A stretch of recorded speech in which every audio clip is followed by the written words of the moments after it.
So bear with me, my voice is foggy. Okay, so normally we read a little bit from Srila Prabhupada Amrita in the Bhagavatam class. So we're reading the abridged version, and we're in the section right now where Srila Prabhupada has been emphasizing translating the CC that's being done. So we're happy about that. So this is uniting two worlds. Prabhupada's concern was for his disciples, but also for all people distressed by the fallen ignorant state of humanity.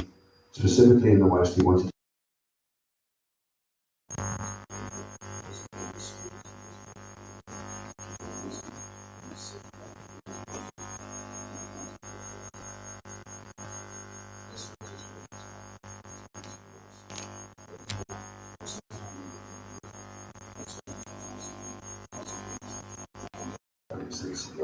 the mass of people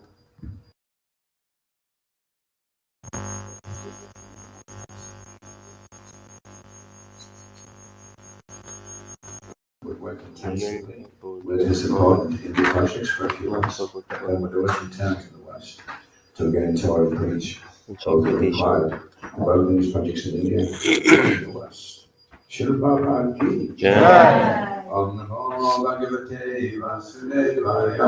Om Namo Bhagavate Vasudevaya. Vasudevaya. Om Namo Bhagavate Vasudevaya. Vasudevaya. Om Namo Bhagavate Vasudevaya. Okay, so we're reading from the Srimad Bhagavatam, it's Canto 6, Chapter 17, entitled Mother Parvati Curses Chitraketa, and we are on text 19. So if we go through the word for word, and we can pronounce it all in one. Maivatma, Na, Parash, Chapi, Naivatmana Parashchapi, Nevatmana Paraschapi, Karta, Syat, Sukha, Dukhayo, Karta Syat Sukha Dukhayo, Karta Syat Sukha Dukhayo, Kartaram, Manyate, Trashna, Kartaram Manyate Trashna, Kartaram Manyate Trashna, Atmanam Param Eva Eva Cha Atmanam Parameva Cha Atmanam Parameva Cha Naivatmana Paraschapi Kartashat Sukhadukayo Sukhadukayo Kartaram Mayate Trajna Kartaram Manyate Krishna Atmanam Parameva Cha Atmanam Parameva Cha Devatmana Paraschapi Nevatmana Paraschapi Kartashat Sukhadukayo Kartashat Sukhadukayo Kartaram Mayate Trajna Kartaram Manyate Krishna Atmanam Parameva Cha Atmanam Parameva Cha Nevatmanana Paraschapi Kartasyat Sukhadukayo Kartaram Manyate Trajna Atmanam Parameva Cha Naivatmana paraschapi Kartashat sukha dukhayo Kartasyat Sukhadukayo Kartaram manyate prajna Kartaram Manyate Krishna Atmanam parameva cha Atmanam Parameva Cha Naivatmana paraschapi Nevatmana Paraschapi Kartasyat sukhadukayo Kartasyat Sukhadukayo Kartaramanye Krishna Kartaram Manyate Krishna Atmanam Parameva Cha Ladies. Naivatmana paraschapi Nevatmana Paraschapi Kartashat sukhadukayo Kartasyat Sukhadukayo Kartaram manyate prajna Kartaram Manyate Krishna Atmanam param eva cha Atmanam Parameva Cha Naivatmana paraschapi Nevatmana Paraschapi Kartasyat Sukhadukayo Kartaram manyate prajna Kartaram Manyate Krishna Atmanam parameva Atmanam Parameva cha Cha Nama. No. No. Eva. Eva Indeed. Indeed Atma. Atma The spirit soul. the spirit soul Na. No. Para. Para Another friend or enemy. another friend or enemy Cha. Cha Also. also Api. Api Indeed. Indeed Kata. Karta The deer. the deer Oh, sorry. Just making sure you're paying attention. Shat. Syat Can be. can be Sukadukayo. Sukhadukayo Of happiness and distress. of happiness and distress Kartaram. Kartaram the doer Manyate. Manyate Considers. considers Atra. Tatra In this connection. in this connection Agya. Agya A person not aware of the real fact. a person not aware of the real fact Atmanam. Atmanam Himself. himself Param. Param Another. another Eva.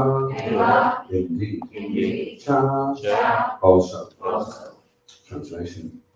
In this material world, neither the living entity himself nor others, friends and enemies, are the cause of material happiness and distress. But because of gross ignorance, the living entity thinks that he and others are the cause.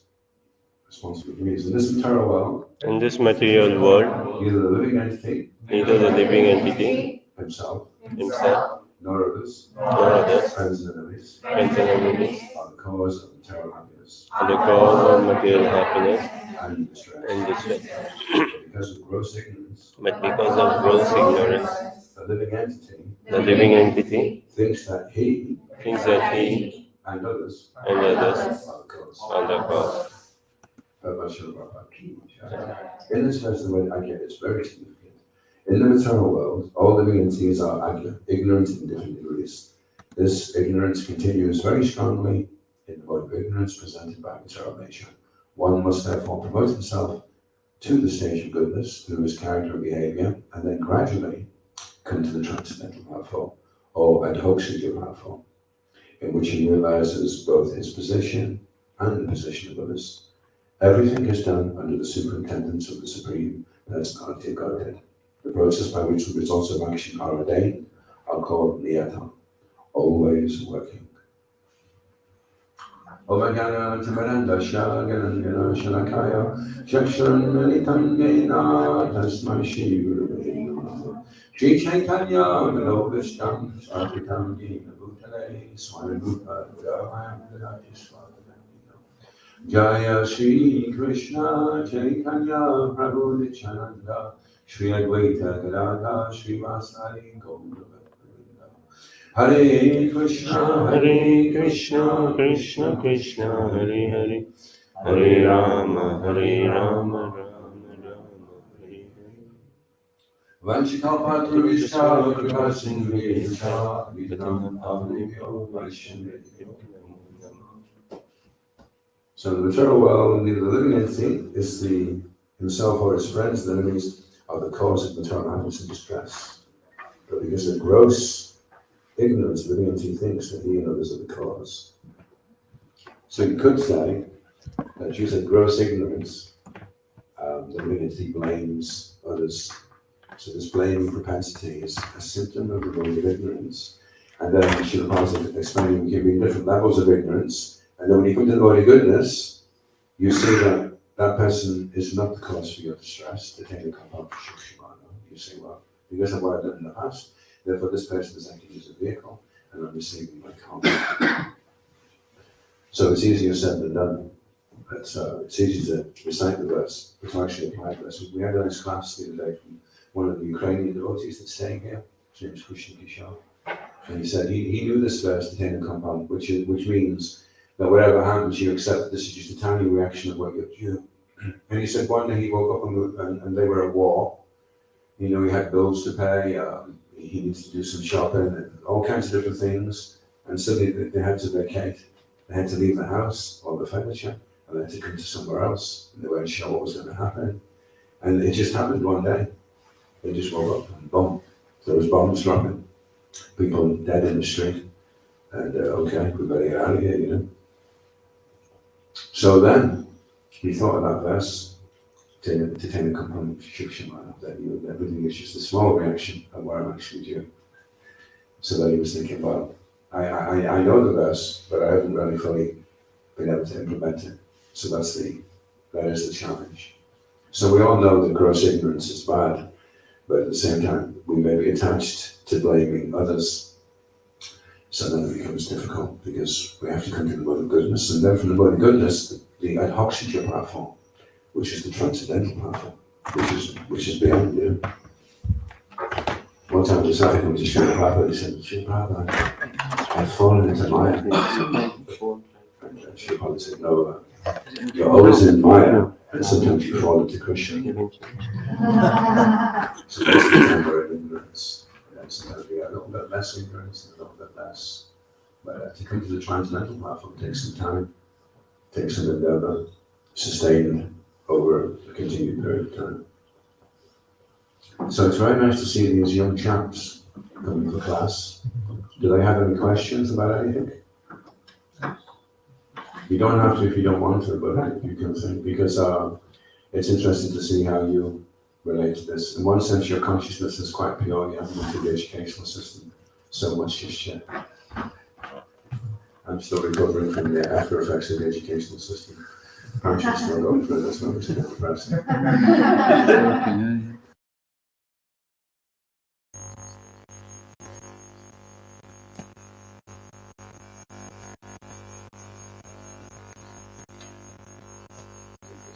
Find that difficult. Somebody listening back to you say today you're getting a prashad and someone slops a load of porridge down in front of you and they say, look, Mataji, that must be your karma, you can't blame me.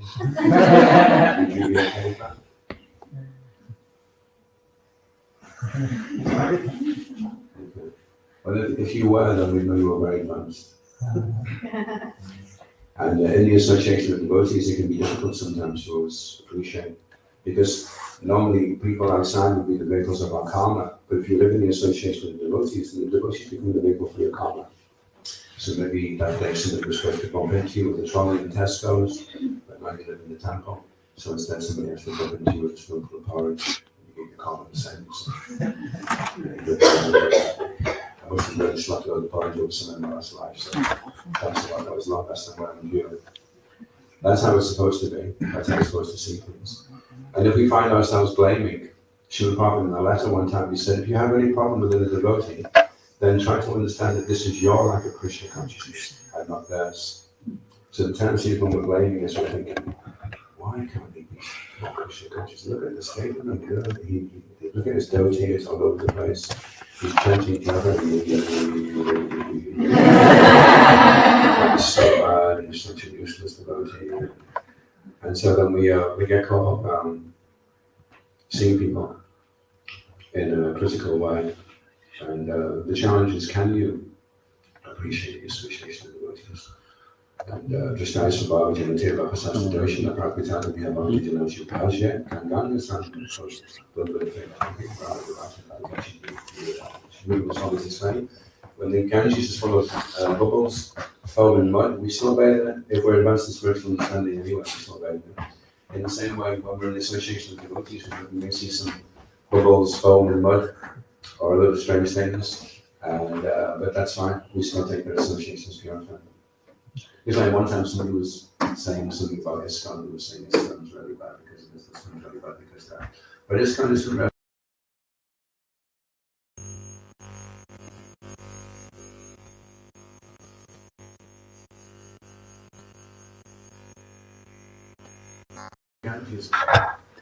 the ISKCON is but there may be people floating around in it that have got conditioning from the West that they inherited and they display that behavior. That's not pure. But if they stay in the Ganga, if they stay in the association of devotees, if they carry on with long devotional service, tending Mangalarti, Guru Guruji, Srimad Bhagavatam, question from Japa, then they're pure. So try to see devotees as a work in progress and see their potential and see their consistency in service. If the devotee is very consistent in service over a long period of time, then try to overlook the fact that he has a big nose or he has a spot. Or when he sings, he sounds like a croaking frog. They turns to be the superficialities. Anyway, if we can get free of the mode of ignorance, we'll know that we're free from the mode of ignorance when we're free from this blaming propensity. And we see that any problems are due to our lack of Krishna consciousness. Because whenever Srila Prabhupada answered a letter, one time the devotee wrote a letter, and they said, Srila Prabhupada, Temple President isn't chanting his rounds. And after they were speaking to Prabhupada, Prabhupada said, how do you know? And he said, he told us, Srila Prabhupada. And then Prabhupada says, well, at least he's honest. At least he told you, so just leave him, at least he's an honest temple president. So Prabhupada would never blame. He would always turn around and say, well, how are you going to help him? Then maybe he can't chant his rounds because he hasn't got enough time. Maybe if you do an extra hour's service, he'll have time to chant his rounds. What are you going to do to help? Rather than seeing his lack, see what could I do to fill the gap? How could I contribute to improve things? If you do that, then you make advancement. If you're always blaming people, then you're waiting for them to start chanting their rounds or turning up for Mangalarti or putting their dhoti on straight before you're going to be okay. So you become disempowered, as confirmed by the ringtone. Whenever I make a profound statement, you'll hear that sound. So just so you may want to write that statement down because synchronicity there, anything profound in the ringtone. So that's the challenge: is can we see is our lack of Krishna consciousness, and can we see that we need? Oh, here's a really good one for you. The next time you're in a big temple, right, and you're walking down the corridor, and you can hear, and you go over and they're saying, "Yeah, I tell you what's wrong with this gun. I tell you that's wrong with this gun as well." Then you can just push in and say, "I know what's wrong with this gun," and they'll all turn around and look at you, and then you say, "I'm not a pure devotee. That's what's wrong with this gun." Because that is, we have to become like Srila Prabhupada. Look what Srila Prabhupada was able to do. And if we follow Srila Prabhupada, then we'll also become empowered. It may take some time, but that's what Prabhupada wants from us. Any questions or comments?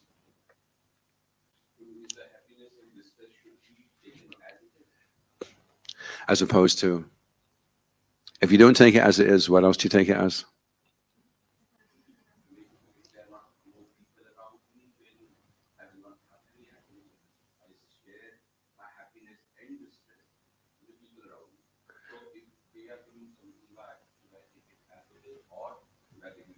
The same happiness and distress.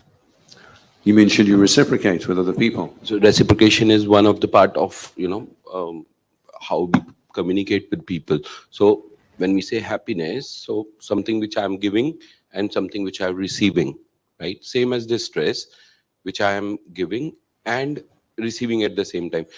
Should that be taken as it is? Means if somebody is giving me distress, You give the same back to them. uh, No, because then you're blaming them, and then you become implicated. That's how karma works. You react to them. There's an inaction in action and action in inaction. So in that case, because you've acted, then there's a reaction. But if you were inactive, then there would be no reaction. So you just accept, okay, that's been my karma. Like Chad Barrett, he was about to get decapitated. He just accept, and then Mother Parvati was able to intervene. So we don't intervene. We just accept, okay. And that's what this pastime is Chitraketu. He could have blamed, because later on, Srila Prabhupada says in the Prabhupada that Mother Parvati was ashamed that she'd behaved like that, because he was only pulling Lord Shiva's leg, and Lord Shiva had been pulling his leg about the Vijayanagar ladies, saying, "Oh, there's you with all the ladies." And he said, "Well, there's you with your wife," And then she comes in and curses him, and then she realized, "Oh my goodness me, he's a pure devotee. He's had darshan of Sankashan, and I've just cursed him. Oh wow, So later on, she realized because all the other sages that were there were silent when he made that sarcastic remark. All the other sages were like, okay, they didn't intervene, Whereas you could have said, "Oh, you're going to make a sarcastic remark. Well, I'll tell you what, you should look at the state of your seeker, and who do you think you are anyway, And then you react. So we don't want to do that. If you do that, then you'll just become embroiled and you can always have your justification for why you're doing it. Well, he did it to me. Well, if he did it to you and it was wrong, then by you doing it to him, you're saying it's right. So if it's right, then you can't blame him because you're doing the same thing as him. Like there's a book, Nonviolent Communication, and this boy was punching this boy. And so and Marshall Rosenberg was having a conversation with the teacher, and the teacher said, "Just hold on a second." And he went over to the boy that was punching the boy, and he went. And then he came back, and he said, "Okay, where were we?" So Marshall Rosenberg said, "You've just taught that kid that violence is what you need to use to get what you want. The very thing you shouldn't be teaching the kid. You're trying to do that to show him that violence is wrong, but then you're doing it to try and achieve your end." that's only in the case of distress. Why not in the case of happiness? Yeah, well, happiness, that could be complicated if it's the opposite sex. It is. I mean, Dadati Pratikinati Guyamakti Prichati Bungtai Bochai Chicheva said Vajin Priti Lakshanam. Offering gifts and shouting, setting child videos, revealing your mind and content, crying confidence, accepting food and offering food. These are the 6 symptoms of love shared by one devotee and another. So this is how we do our loving exchange, in that way. We try to hear, hopefully later on today we can sit down and have a Japa Sangha and we can talk about the holy name. Now this is really giving and taking because we hear each other's realizations about the holy name. Like these young kids, I'm so fascinated by, they're so enthusiastic, they have such a taste. I'm thinking, what is it? What's in their hearts that's attracting them like this? They're carrying on from a past life. They've been given the opportunity at a very young age. They must be special souls. It's fascinating. That's really fun. And this is real reciprocation, real loving exchange taking place. Not so much what's going on outside where, people get a Christmas present and they look inside and they go, Peru, deodorant kit. I've seen those. They're only £2.99 in Tesco's. And I got him a pair of socks worth £5.99. Well, what? I've been ripped off. I got him the socks, and all he got me was this stupid deodorant thing, which is only £2. And then next year they make sure they get you a really cheap present.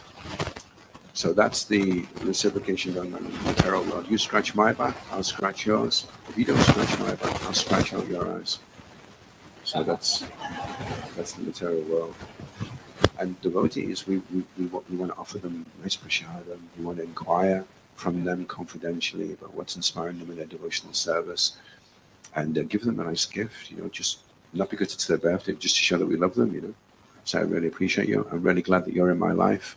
I'm so happy that I have your association, and I just wanted to give this gift to show my appreciation. That's the loving exchanges. Yeah. The other things are lusty exchanges that are going on, actually.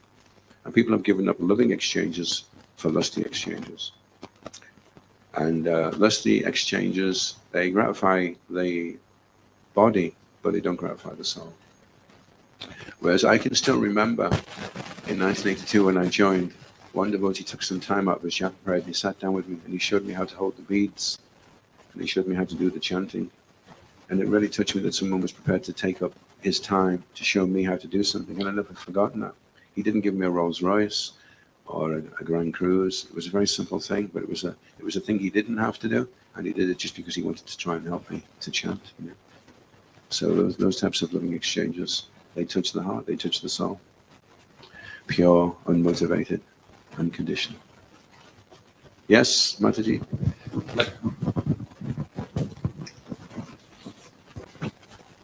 Prabhu, I wanted to ask, so this translation, it says that we are the cause of our material happiness or we're not the cause, of our happiness or distress. Yeah. We understand that because we're devotees and we're in KC. But for example, if someone else in the material world entangled was to come up to us and explain, their problems and blame it on someone, how do we tell them that it's not their fault and it's not your fault, it's just your karma? Yeah, well, that's the challenge. Is the first challenge is, can you hear it attentively, the information? That's the first challenge. You don't fall asleep. So you've managed that. I heard it and I'm still awake. I'm really going places. Then the next stage is, can I hear it and can I apply it in my own life? And then I'll realize that Gyan will become Vigyan. And then the ultimate challenge is, can I now share this Guya Makati Prichati? Can I share this confidential secret with somebody else so that they also can? And like with all types of cultivation, it may not happen immediately. You may have to be patient.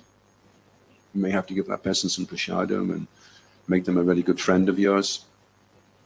Like with my parents, when I joined, I was like really staunch, everything's Maya, and they just thought I was a nutcase. And my mother comes into the kitchen, and my mother was vegetarian, but the rest of the family weren't. So I thought the best thing you can do then is wash all the pots with cow dung. So my mother came in, she goes, Tony, what are you doing? She's from Liverpool, my mother.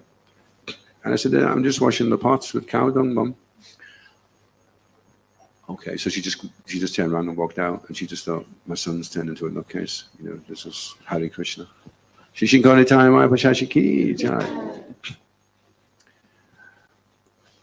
And so for maybe 2 years, we went our separate ways. I was a gung-ho brahmachari, and then everything was Maya. And then a few years actually later on, I kind of mellowed out, and I just started being nice to them. And then they started asking, what's this Krishna? And they started chanting. Actually, my mother was chanting 16 rounds, and my dad was chanting 8 rounds. And they came round, but it took a long time. I couldn't just immediately ram it down their throat, because some people are ripe for Krishna consciousness because they've practiced it in their previous life. So as soon as they see the tilak and they hear the kartals, there's an affinity.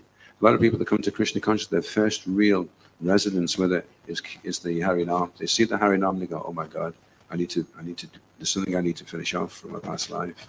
And it kind of sparks everything off. But there's other people that see the Harinam, and they just think, what was that?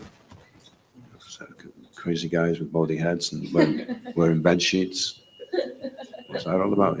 Banging pot lids. Oh, thank you. And it's going to take them long, So then you have to become expert in seeing how receptive is the person. I can't just say, this makes perfect sense to me, but maybe it won't make perfect sense to you. So what could you relate to? And then we can bridge the gap slowly. And thank you. And you also spoke about karma in the beginning. I just wanted to ask, when we come across Krishna and, like you said, it's something from our past life we have to finish off, is that our good karma or is that our karma? That's our Sukriti, which is beyond just good karma.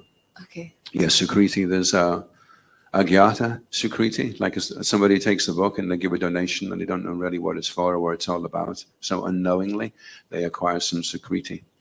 And so quite often it's like that with people we're cultivating.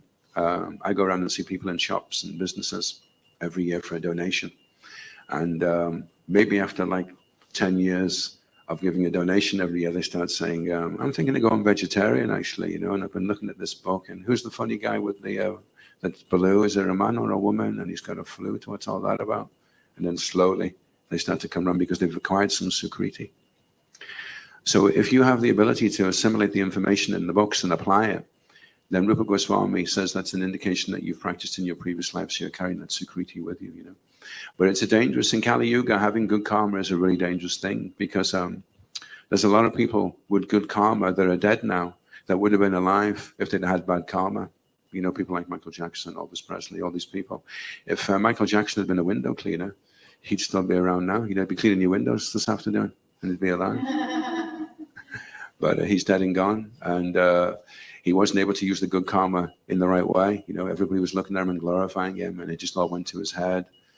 And so he went right off the rails.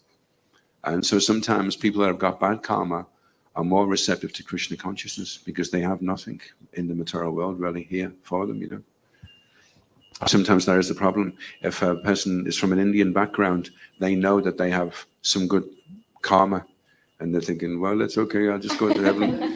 Heavenly planets is good for me, no problem. And they just think, I'll just be a good person, I'm vegetarian, I don't push old ladies under buses, I'm fine, I'm okay. So I'm at least going to Indra Loka, so get off my case. Whereas somebody like me, I used to be a punk, and then I became a monk. And, punk rockers aren't the nicest people. And so I had a lot of bad karma, and I knew that. And I was thinking, I have to really get into this, because otherwise I'm going down to see the Yamadutas. So it was a strong incentive to take it seriously. Thank you, Prabhu. Any other questions or comments? Yes, Mataji?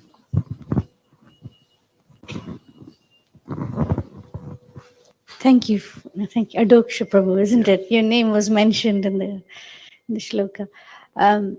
Thank you for the pearls of wisdom. Mine was, of course, you mentioned about reciprocation either way. But you are where you are. This is ideal. What you're talking is ideal. But then you also have to understand where you are in this journey. It's nice to have these ideologies, but be practical about where you exist in this journey. And yes, you may react. Yes, you may say something and you say, oh my God, why did I do that? That's a good question. It's called niyamagraha. It means to follow the rules and regulations like a crazy fanatic. And then the other side is you just reject all the rules and regulations because you don't really understand what they're for. And there's a book by Shiv Ramos called Sankalpa Kaumudi. And the Sankalpa is that wherever you find out, first of all, where you are, you have to be really honest. You're not running around with a sari on thinking you're a manjari and then gasping for a cigarette half an hour later. So you accept realistically where I actually am. I'm not at the stage of Nishta. I'm at the stage of Anata Nivriti. And then Sankalpa Kaumudi is, okay, I'm just going to take the next step up. I'm not going to try and become Prahlad Maharaj or Rupa Goswami tomorrow. I'm just going to try and be less rude than I was. The other day somebody slapped a load of kitri and I slapped him with the chapati. That wasn't good. So today, when he does it, I'll just say, thanks a lot. Would you like a chapati? Not in the face. So you have to go inch by inch. And that's why we have to be patient. We shouldn't try to rush Krishna consciousness. It will happen in due course. If you have a tree and you want it to fruit, you can't rush the tree to get the fruit out of it. You're shaking the tree. Come on, give me an apple. Give me an apple. Come on. And you're putting fertilizer on it and giving it electric shock treatment to try and get an apple out of it. And the tree's like 3 months, come back in 3 months.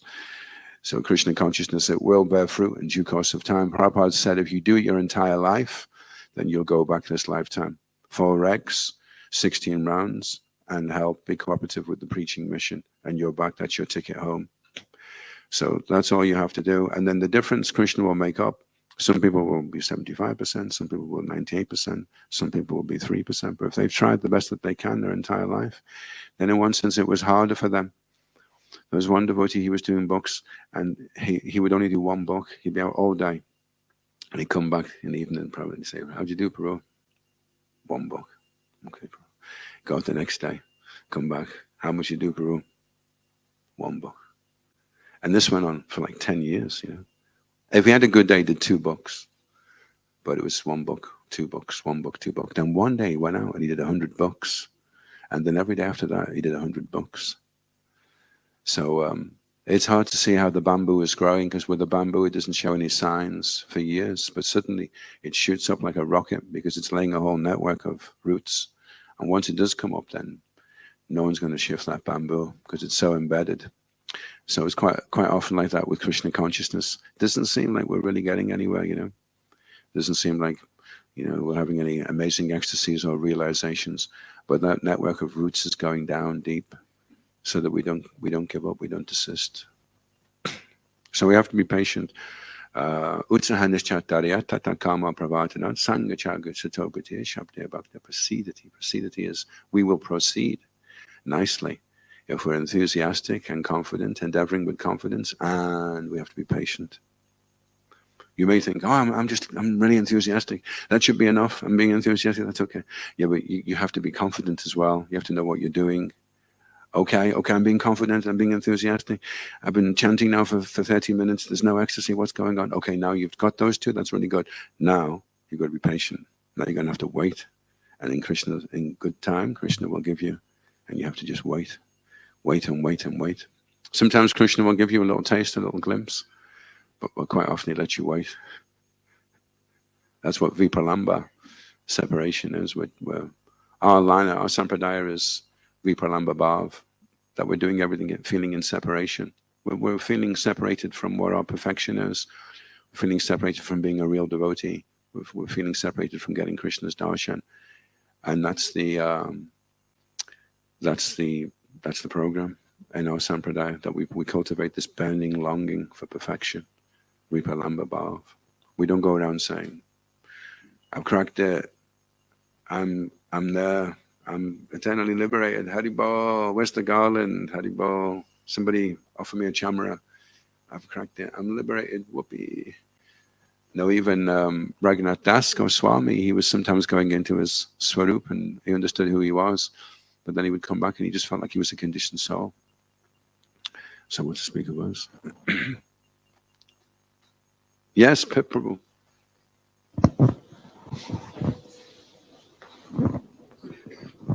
Hare Krishna. Prabhu. Hare Krishna. Prabhu. Thank you for the nice class. I'm wondering then, you were just speaking there about Raghunath Das Goswami, and he felt himself to be a conditioned soul. But obviously we can understand that he wasn't. So I'm wondering, what are the signs of making advancement in Krishna consciousness? Well, that's an interesting question, actually. It's like saying, what are the signs that I'm winning the race? So we're all there on the starting line, and on your marks, get ready, set, go. And everyone runs off, and you start going backwards. And the more you're going on, they seem to be getting further away, and you seem to be getting more and more backwards. And that's what advancement looks like in Krishna consciousness. So it's disorientating, because you're thinking, wow, when I've been doing this for 10 years, I'll be so fired up, and, you know, I'll be getting so much recognition. I'll probably be giving initiation, and the devotees will be like, you know, fired up. I'll have a fan club. I'll be signing people's notebooks after class. I'll really be going places, you know. But that's not what it looks like. When you make an advancement, you start feeling like you're more unqualified than everybody else. That's actually advancement. So we have to kind of recalibrate what we're thinking advancement is. I thought that when I would be advanced, I would be 2 inches off the ground. Every time I looked up at the clouds and went, Haribol, a sweet ball would come down and go straight in my mouth. Thank you, Krishna. Haribol. You know, everything was going to be great and hunky-dory. And that's not what advancement looks like. Advancement is you're feeling so unworthy. And at the same time, you're feeling so grateful that you've been given an opportunity, although you're so unqualified, to approach Radharani and Krishna and preach Krishna consciousness and give class. You realize, wow, this is amazing, you know, that I've been given this opportunity. And if you're not feeling like that, then you're going in the wrong direction. So that's why Sankalpa Kaumudi is really interesting, because in the Shiva Ramaj is explaining, well, how do we know what the next stage is? How do I know where I am? And then how do I know what the next stage is? So first stage, Shraddha, and then Bhajana Kriya, we commit. And then Anartha Nivritti, we start to get free of the unwanted things. Then Nishta, we start getting fixed. 75% of the crazy stuff's gone. And then Ruchi, you can't keep us in our sleeping bag. When it gets to 4 o'clock, we come out of there like a cannonball. We are so fired up. And then it goes to Ashakti, then Bhav, and then Prema. So we have to look at ourselves and think, okay, where am I? I want Prema. Krishna Prema Padayati. That's what Lord Chaitanya's come to give. That's what I want. And where am I right now? What do you think? Yeah. Yeah.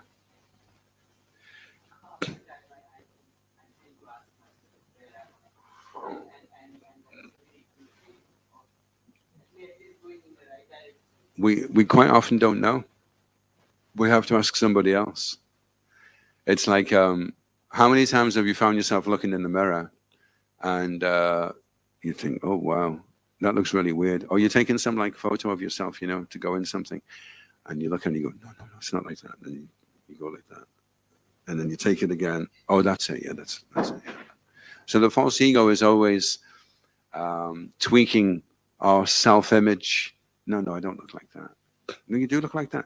That's what the mirror's saying. No, I look like that. That's it. I look like that. So our false ego, it's always justifying the way where we're at, and and making us think that we're more advanced than we are. So that's why our greatest resource is the association of devotees, because the devotees know where we're at better than anybody else. So you say to the devotee, what do you think? What you think? Where do you think I'm at? And then the devotee can gently break it to you. And we do that. We do that to each other, actually, because that's what the false ego is. Confuses everything. Ahankara, kara, the doer. Ahan, I am doing. Ahankara, I am the doer. So this verse is how to get free from ahankara. You're not the doer. You're in a mechanism, and people are interacting with you according to how you've interacted with them in the past. That's what's going on.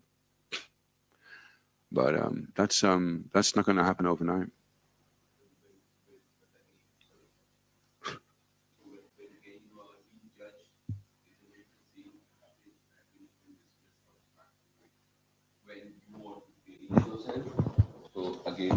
Oh yeah. Oh well, that's an interesting point. Yeah. If the person, Rupa Goswami says, devoid of the propensity to criticize others, so they're the ones you want the feedback from, the Uttama Adhikaris, because they're not going to try and put you down. You offer respect. Krishnati Yajigiritam Manashadareta. In the mind, I offer my respect to the devotee that's chanting, and then Pranati Bhaschabadam. I offer my pranams to the devotee who's engaged in worshipping the deity, is second initiated. And then to that one who's an Uttama Adhikari, and is devoid of the propensity to criticize, they're the ones I share my heart with. And they will encourage me. They will always have my best intentions at heart, you see. So we shouldn't just go around wearing our heart on our sleeves, I remember one day I was having a tough time, and I was distributing books somewhere, and I rang my mum up. And I couldn't think of anyone else to ask, and I thought, well, my mum loves me, so she can help. And I said, Mum, it's really tough today on Sankirtan. And she goes, oh, what's Sankirtan, Tony? I said, I'm trying to sell these books and no one's interested. And it's really, the modes are really tough. The modes are really heavy, Mum. And she's like, oh, really? The modes are heavy? That's terrible, son. But she didn't know what it was. She couldn't really... what does that mean? If you don't know Krishna consciousness, what the modes are heavy, what does that mean? Oh, my mind is giving me so much problems. What? Sit down and have a cup of tea, son. You'll be fine, So I realized, okay, I can't reveal my mind. I'm not going to get the feedback I need here, But entirely the opposite. When I was having some difficulty, and I spoke to Shiva Ram Maharaj. It was like he completely understood what it was I needed to hear. And immediately I was so positive, It was like having a light shone in a dark place, and everything was like, wow. In fact, the devotees used to say they'd be waiting outside Prabhupada's room, and they'd have a problem, and they'd be waiting outside, and they'd be thinking, I'm going to be seeing Prabhupada in a minute, Prabhupada, Srila Prabhupada, I'm going to be seeing Prabhupada in a minute. Then they go in the room, and Prabhupada would say, what is the problem? And they go, I can't remember, Prabhupada. Obviously it wasn't a big problem, really. And then the problem's gone, So that's what the association of the devotees is for, to help us see that they're not really problems. The only real problem, Krishna says, Machitaha Savadagani, he says, if you're conscious of me, Savadagani, all the problems. You'll be freed of all the problems if you can just become conscious of me. So our only real problem is that we're not conscious of Krishna. That's the only problem. Anything else after that is like a kind of sub-detail of the fact that we're not conscious of Krishna. That's why King Chitraketu, he's just been told he's going to become a demon, I mean, if we get told we're going to be going to some really tough spot on Sankirtan, oh no, the people there are all demoniac, oh no. But imagine getting told, well, actually, bro, you're not just going to be doing Sankirtan now, you're going to be taking birth there, you're going to be growing up in one of those families. Oh no. You're going to be taking birth on a scheme in Cumbernauld, and good luck to your son. Oh no. So, but he was okay. He was like, okay, Krishna's mercy. No problem. So we have to develop that ability to be able to see them and not react. And Rupa Goswami is telling us to discriminate. It's not wrong to think. He chants, but I'm not sure what he does when he's at the temple room. I'm sure I saw him smoking a fag the other day. But we're like, okay, we offer them respect. Then the one that's second initiated, he's there every morning, Mangalati, Guru Puja, he's doing all the okay. We offer our pranams. But that devotee whose heart is completely devoted to propensity, who's only our well-wisher, who's only got our best intention at heart, they're the ones that we open up to and get the feedback from, especially. And that's the challenge. Can you do that? Can you discriminate? Can you get a pair of glasses, and when you put them on, you can say, just offer in the mind, give him pranams, or reveal your mind to him. That's the challenge. Nobody else can do that for you. You have to work it out for yourself. And if you do work it out, then you're really going places, because that's the greatest resource we have in ISKCON, the Association of Devotees. So if you can learn how to tap into that resource, then you can really make advancement very quickly. And not get into blaming, I was in the kitchen one day, minding my own business at the manor, and this lady popped her head round the door. And she says, such and such Swami has just fallen down. And there was another Mataji in the kitchen. She goes, ooh, a juicy bit of gossip. I love that. So we don't want that type of association of devotees, where we're always like finding faults with somebody.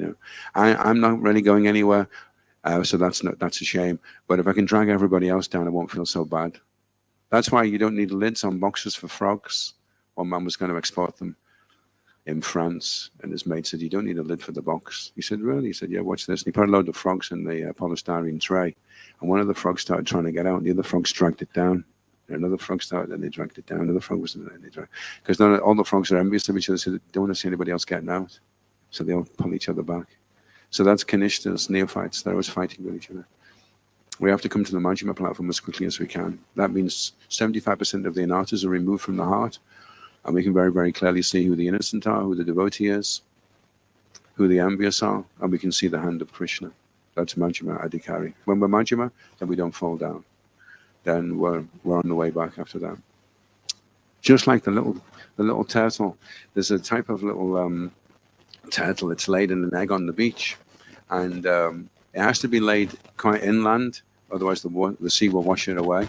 But on the day that they're going to hatch, all the birds know this is the day they're going to hatch, and all the birds are waiting. And as the little turtle starts running towards the sea, these birds swoop down, flip the turtle over on its back, and eat it from the inside. So the turtles are running like anything to get to that sea. Once they get in the sea, they're safe. So when you take up Krishna consciousness, generally we're Kanishtas, and we're trying to become Majjhimas as quickly as we can. And we have to get in the sea. We have to get steady as quickly as we can. Then we're reasonably safe, There's other problems there, but it's a lot less dangerous in the sea than it is on the beach, with all these birds flying around trying to flip us out and eat us alive. Oh, Prabhu, I'm flipped out. Oh, it's so tough. I feel like I'm being eaten alive. Okay, we'll get into it. Chant. That's what we should have actually. You know, in every temple, you have an emergency, break the glass. We should have an emergency, break the glass, but inside the box is a bead bag, and it says, chant 64 rounds. So when you're freaking out, oh, break the box. I'll see you in 8 hours, but I'm going to chant 64 rounds. Hopefully everything will be okay about it. Usually after 8 hours of chanting, things are usually okay, actually. So everyone should get one of those in their house. In emergency, break the glass. Hare Krishna, Prabhu.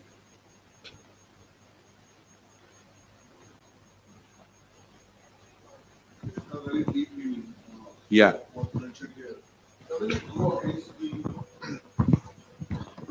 Hare Krishna. Doesn't it go against the justice system we have in our countries that I mean, you do X crime and you get this punishment, right? I mean, we all go by that. I mean, you did stealing, there's a theft happened, there's a murder, or there's a lot of crimes which happened, right? If we follow this, then we just don't have to. We just accept it. Whatever happens to anyone, right? It goes against the justice system. So, I mean, but that doesn't. That the justice system is to prevent the crime. But whereas I don't know. I mean, we are in Kali Yuga, right? So maybe this must be good for Satyug time or Treta Yuga time. I mean. So our criminal justice system is bad, is not correct. How it is? Well, it's a good question. The problem with karma is we don't know where it starts and where it stops. It's like having a plate of spaghetti and trying to work out where one end of the spaghetti is and the other one. It's all mishmashed up. So if somebody comes up and shoots somebody, like there was one killer in America, I think he must have got one of Prabhupada's books, because he said when they caught him, he said, well, it was their karma. Marilyn Manson, he shot a lot of people, and they said, so then the judge says, well, your karma is you're going to sit in this electric chair. So it doesn't work. It works if we apply it to ourselves, but it doesn't work if we apply it to everybody else in society. So if something goes wrong, the best way we can deal with that, I mean, it's so counterintuitive, because you think if something goes wrong, I'm going to blame the person, and then I'll feel okay. I'll punish the person, and then I'll feel okay. But it doesn't work like that. If it did work like that, then the prison systems would be effective, but they're generally not. Once you go to prison, you usually become a hardened criminal. And so when you come home, you don't reform. You're even worse than you were when you went in. So the judicial system doesn't work. That's why there is so much crime.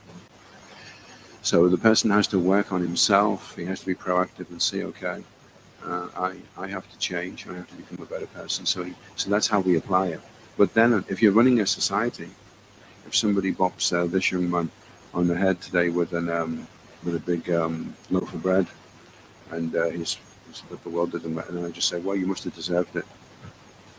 That's not going to work, So he has to know that he's in a safe environment and he'll be protected. So we go to the person who did that with the loaf, and we say, what do you think you're doing, Because we don't know. The karma may have just started right there, or it may be that he hit him on the head with a loaf in his last life, and the loaf was 5 times the size, and he knocked him unconscious for 5 hours. We don't know that. We don't know. All we can do is function on the basis of what's going on right now. Prabhuji, I have a follow-up question, if you don't mind. So yes, I think this goes well with the theory of karma, what we have. Yeah. Now, when we discuss with our friends and families, right? I mean, Krishna also asked Arjun to fight with his cousins and other brothers, right? He didn't ask him, okay, whatever happened with you was not something they're responsible for. It's you, so you can back off. He didn't ask him to back off, right? He asked him to fight. So how does that theory goes along with this? So Arjuna asks Krishna, what are you doing? What's going on? When he shows the universal form in the 11th chapter, and he says, time I am, the great destroyer, and I've come here to engage everybody. Apart from you, everyone else is going to get annihilated. So that's what it is in the material world. Everyone's getting annihilated, either on the battlefield or in front of a car or cancer, or, right today, how many hundreds of thousands of people will be getting annihilated? The material world is Mritya Loka. It's the place of death and suffering. That's what the program is. So you come to the material world, you suffer like crazy, and then maybe you realize you shouldn't come back here, maybe. But unfortunately, generally, we keep coming back. We don't learn, by our mistakes. So that's how we're reformed. That's the process. And in Kali Yuga, you know, most of the good souls went back in Satya Yuga. Those who didn't make it then, they had Treta Yuga. They didn't make it then. Okay, look, Dwapara Yuga. Then, okay, we've got the real dregs in the barrel now. Kali Yuga are all the idiots that haven't made it in the other 3 yugas. Oh my God, these guys are just total numpties. So Lord Chaitanya's like, okay, look, give them something really easy. 16 rounds, 4 regs. That's all. And then what do they say? Oh, just 16 rounds. We have to do 16. I mean, 16 rounds. Oh my God, 4. Can we just do 3 regs? Oh, come on, you're so tough. Oh, I don't feel like you. You know, so that's unfortunately in Kali Yuga, people are really heavily Mandasamanda Mati or Mandavaga Yupadruha. We are the bottom of the barrel, unfortunately. Patita Pavana, he's come for the most fallen, and that's where you find them in Kali Yuga. So here we are. We're trying to go on the straight and narrow and get out this lifetime, one lifetime. That's why the demigods are taking breath, because one lifetime in Kali Yuga is not a long time, you know. It's just like a few moments. They're looking, my God, that's another one gone back. He passed out a few, he's gone back as well. He's done a couple of artists. What? He's gone back. Okay, I'm taking breath. I'm taking breath there. I want to get involved in this international society for Krishna consciousness and just finish up my business, you know. Jai, okay, I'll finish there if that's okay. You're going out to Loch Lomond today? Okay. And then we're going to try and organize some kind of a sangha where we can sit down and talk about the holy name. But I'll work that out with Prabhuji. Nice to see you all. And the kids are amazing. They're so fired up. These are going to be the future gurus in our society. They've got everything. They've not done any nonsense. They've just got the pure holy name. Very nice. ISKCON Guru in the key. Srila Prabhupada key. Go to Premanandi. All of you key.